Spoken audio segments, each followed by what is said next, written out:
And now it's my pleasure to invite Her Excellency, Ambassador Natalka Cmoc, Ambassador of Canada to Ukraine.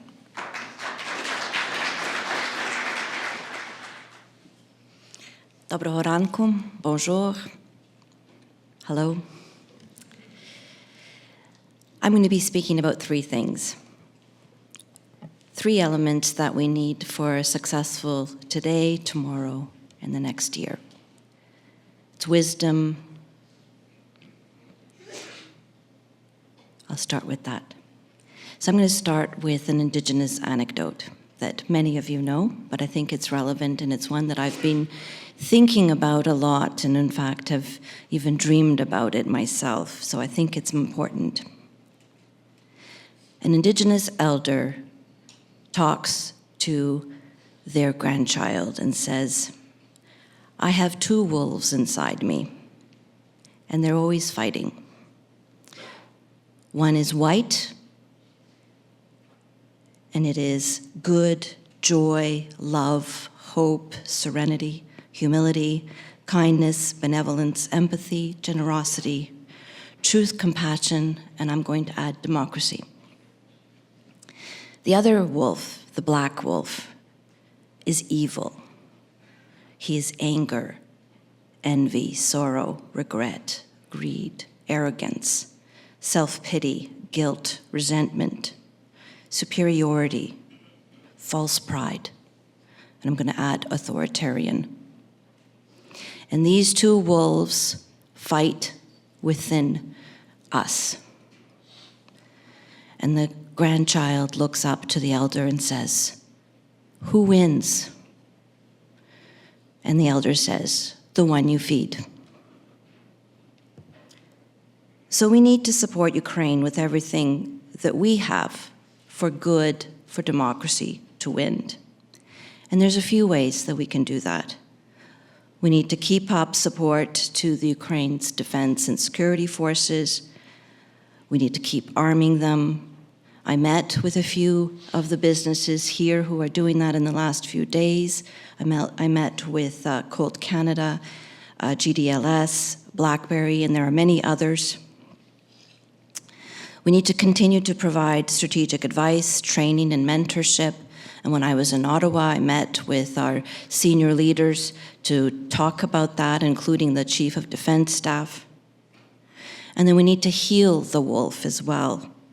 And here we have a few people who are leading on a lot of this now, and that is Senator Kucher, Senator General Romeo Dallaire, who's there as well. There's also Rebecca Patterson, Senator Rebecca Patterson, that are turning their attention to how can we support Ukraine in terms of their mental health, in terms of vet care from cradle to grave. We need to feed the economy, Ukraine's economy. The situation in Ukraine is shaped by this war. The conservative estimate of damage is assessed to be about $500 billion, or nearly triple of Ukraine's 2023 GDP before the summer's attacks. Ukraine needs external financing at approximately $38 billion in 2025, with a budget deficit projected at 19.4% of its GDP. And over the past year, Ukraine has received more than $100 billion in external support, forming foundation for macro financial stabilization. However, these funds have helped the economy, but they are insufficient to meet Ukraine's urgent needs. For example, expenditures in 2025 are planned at approximately $96 billion, and revenues are approximately $55 billion, highlighting a significant shortfall even with international assistance. Nevertheless, during the first 10 months of this year, Ukraine's economy has continued to grow, largely because of the security of the Black Sea, export corridor for agriculture products, metals, construction, and the manufacturing industry. Agriculture remains a key contributor with increased grain and oilseed exports despite a nearly 10% decline in harvest yields. However, this growth cannot fully offset the immense fiscal strain caused by the war, as ongoing destruction and extraordinary wartime expenditures continue to widen the budget gap.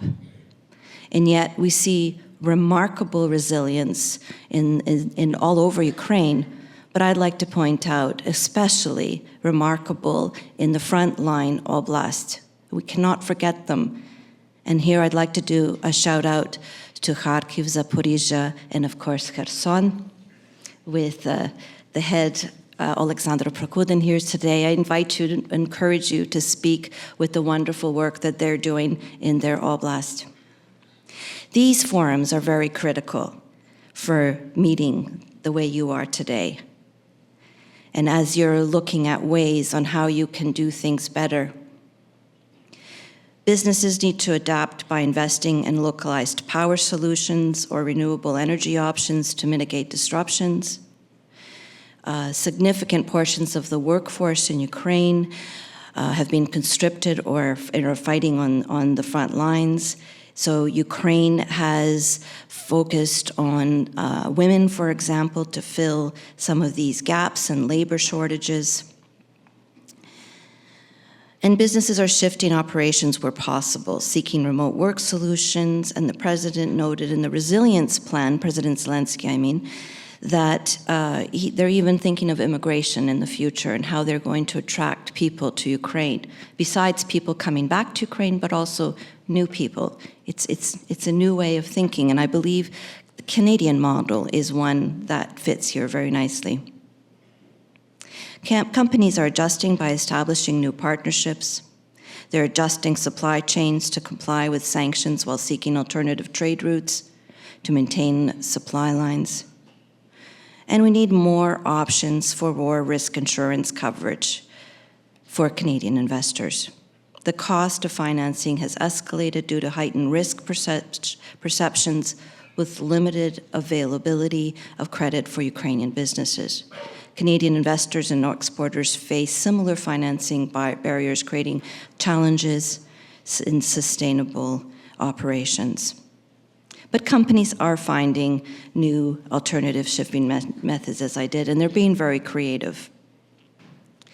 Roman Vashchuk very wisely said yesterday that standing with Ukraine is a static way of thinking at it, and we need to move forward with Ukrainian. We need to think of it as an action forward.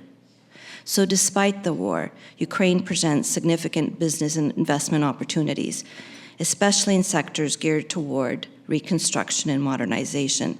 And there is a high demand for Canadian technical expertise in processing, manufacturing, but also green steel, green cement materials and infrastructure, rebuilding roads, bridges, buildings, energy facilities. These are all areas of specialization where Canada can assist. And they're sitting, many of you are sitting in the room.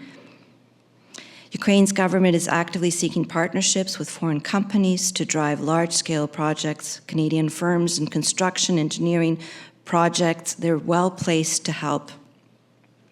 Canada's leadership in G7 presidency is also an opportunity.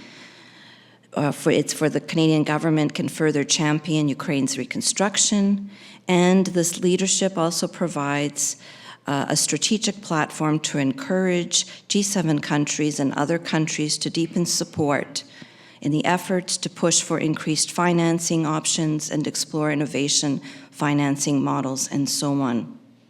And I could go on, whether it's energy, whether it's the defense industry.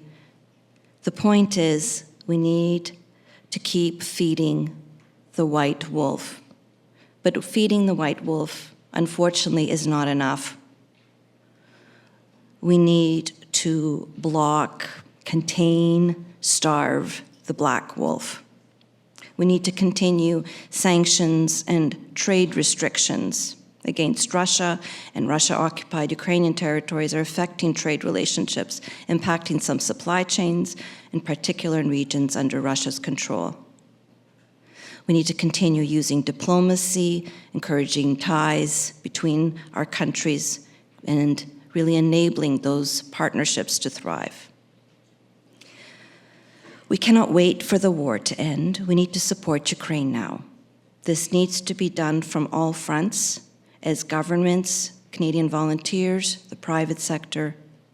We need to feed and nurture the white wolf and grow the wolf's pack. Together, wisdom, knowledge, and action lead us to effective change through partnership that will benefit both Canada and Ukraine.